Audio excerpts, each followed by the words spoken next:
first. Bickford trying to help her own cause. First offering, swung on and miss on the outside corner. 0-1's the count.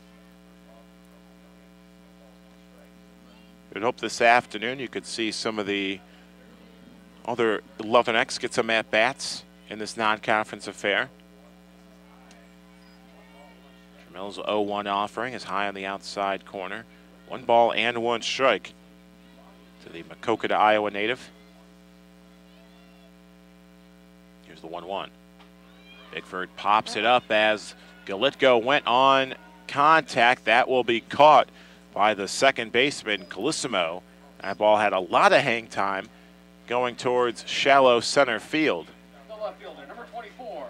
That was a tough play all around. Beth Galitko had taken off to steal, and she didn't hear that the ball had been hit until she was practically at second base, turned around and busted back to first base. But if Calissimo had dropped that ball out in short center, it would have been an issue for Beth because she was all the way back at first base. So tough play, but 2 outs for Campbell. Takes a first pitch strike. 0-1 is the count. AC 0 for 1 on the day.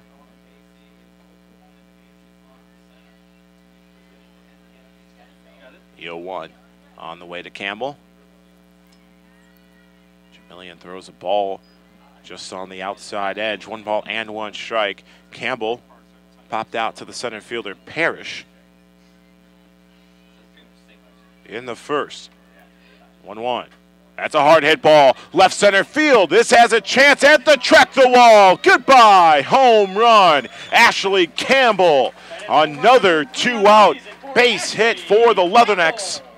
And this one, an extra base hit, a 2-run homer for Ashley Campbell. And I'm sure her parents are listening in Indianapolis, Indiana.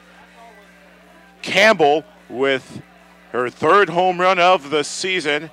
8 RBIs for the junior, and the Leathernecks lead by 5. 6-1's our score.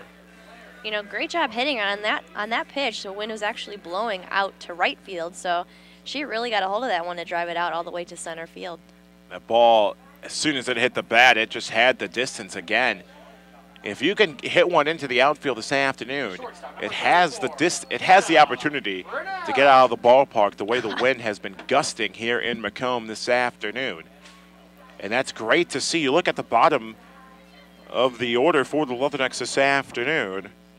Now 3 hits from the 6, 7, 8 hitters this afternoon. And the Leathernecks lead by 5. Let's see if they can continue their 2-out magic with Hannah Fresnel, who is behind the count 0-1. Her first offering was swung on foul behind home plate. 0-1's the count. Fresnel, a strikeout victim in the second. The 0-1 on the way to Fresnel. That's on the outside corner. Oof. Called a strike. I'm not sure about that one. Far on the outside edge. Looks like Ed Murphy, home plate umpire. His strike zone is expanding, and then it shrinks as the game goes on. That one nearly hit Fresnel on the 0-2. She had to duck on the inside corner. Almost took her helmet off. And it's 1 ball and 2 strikes.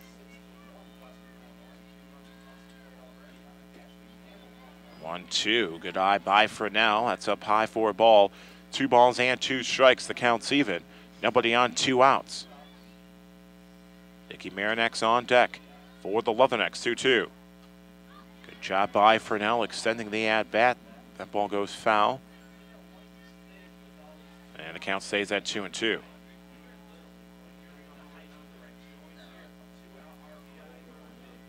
Leathernecks now 82 hits with 2 outs this season. That one's in the left field. That is over the glove of the left fielder. Fresnel makes the turn from first, and that is going to be, we'll wait for the call. Some saying an error, some saying a hit. Going with an error, as that one went off the glove of the left fielder, Toft. You know, that was bad. I mean, a bad fielding attempt by the left fielder. She ran in on that ball, and you should know right away from the outfield on a ball, especially on a windy day with the wind blowing out, your first stop's always back. Nikki Marinak pokes one first pitch swing in the left field for a base hit. Fresnel makes the turn from third. We could have a play at the plate. And the cutoff lady stops it at the tracks towards the first base side. Fresnel scores. Leathernecks lead by 6, 7-1 our score. Nikki Marinak with an RBI, her 21st of the season. You know, great job by Nikki Marinak to go with that outside pitch and just poke it right into right field and give Hannah Fresnel the opportunity to score at the plate. Another 2-out hit for the Leathernecks, now 83 on the season.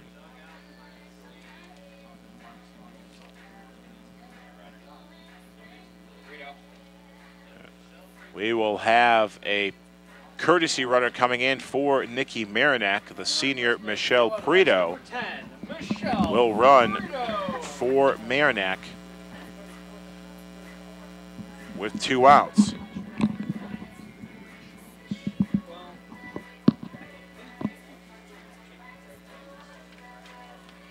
Leathernecks again lead by 7. Ashley Campbell with that 2-run homer. A few moments ago.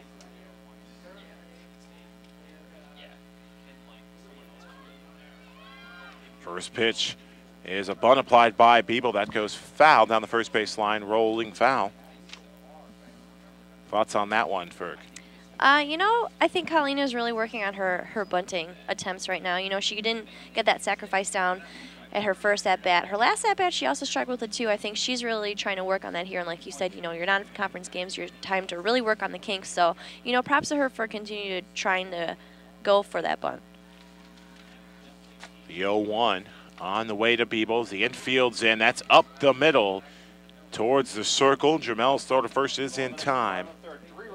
And the inning comes to an end. 3 runs, 3 hits in air, 1 left on. We move to the top of the 4th. Leathernecks lead by 6, 7-1 our score on the Leatherneck Sports Network. Welcome back to Fighting Leatherneck Softball on the Leatherneck Sports Network. Julio Rausseo, Lauren Fergala alongside. Defensive replacement for the Leathernecks, Michelle Prito, stays in the game. She'll be at left field for the Leathernecks, replacing Ashley Campbell, who ends the day with a home run, 1 for 2 on the day, and 2 RBIs. First pitch, swinging a ground ball towards second. Cope still has time and cannot make the throw to first. That's going to be an error to start off the 4th inning for Northern Illinois. You know, that's a tough play. You know, you see the ball coming in and you get a little anxious and you try to make the throw before you have the ball, and then you try to pick up the ball too fast and it keeps slipping on your hand. So, you know, tough play for Cope, but it happens. It happens to everybody. Norton reaches on an error, and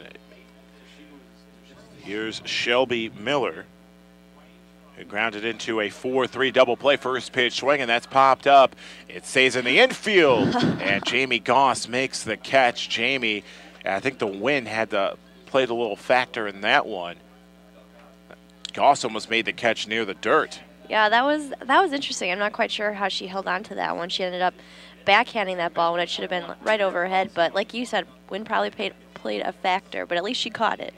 Here's Andrea Colosimo for Northern. She reached on an error her first time up, and that hit Colosimo, and Ferg is upset with that one. I had looked down on the lineups for a second. I mean, I don't know if she could have moved out of the way, but it didn't look like she tried at all, so I don't know. Umpire's discretion. Nicole Tremillion will step in.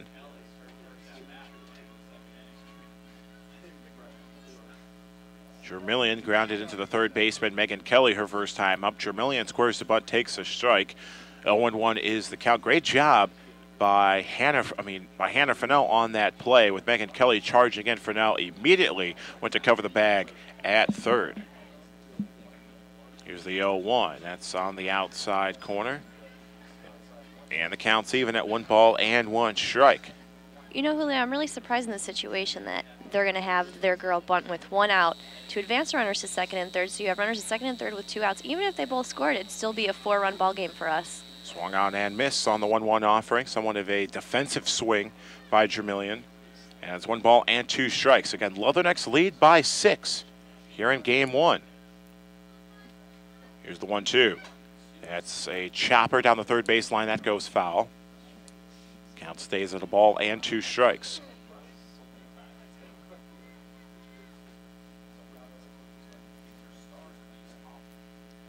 Windy afternoon here in Macomb. Don't tell that to the Leathernecks, who have put up 7 runs this afternoon. Here's the 1-2, swung on and miss. Called strike 3. 2 away in the inning. Bickford, her second strikeout of the afternoon. I'll bring up Stephanie Toth for Northern. She's 1 for 2, a single, and then she grounded out to Anna Copeland in the third. And a curveball on the outside corner gets the strike zone. And the count's 1 ball and 2, or 0-1 the count.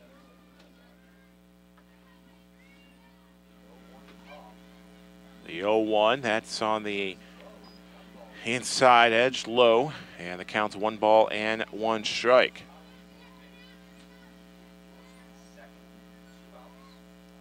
Here's the 1-1 on the way from Bickford. That's poked foul. Near Megan Kelly at third. And the count moves to a ball and 2 strikes. You have to be impressed again with Haley Bickford this afternoon.